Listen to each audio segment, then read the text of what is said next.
రాష్ట్రంలో రాష్ట్ర ఉమ్మడి రాజధాని హైదరాబాద్గా 10 సంవత్సరాలు ఇచ్చినప్పుడు దాన్ని వాడుకోలేదు. ఇప్పుడు దాన్ని రాజకీయంగా వాడుకోవటానికి ఒక కొత్త రాజకీయ మరి ఆలోచనో మరి అనాలోచితంగా చెప్పిన వ్యాఖ్య దీన్ని వైసీపీ వారే చెప్పాలి.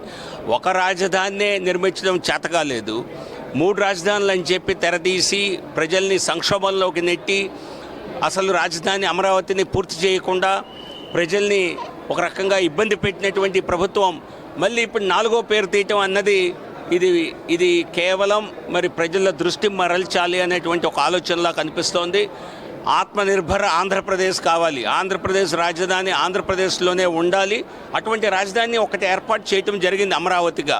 సో దాన్ని అభివృద్ధి చేయాలి తప్పితే మళ్ళీ ఇంకో 4వ పేరు తీసి బయటికి తీసి ప్రజల్ని సంక్షోభంలోకి నెట్టడం ఖచ్చితంగా ఒక రాజకీయ క్రీడలాగా కనిపిస్తుంది తప్పితే అదేదో పెద్దగా ఆలోచన చేసి మరి వారు ఆలోచన పరంగా చెప్పిన అంశంలా అనిపించడం లేదు.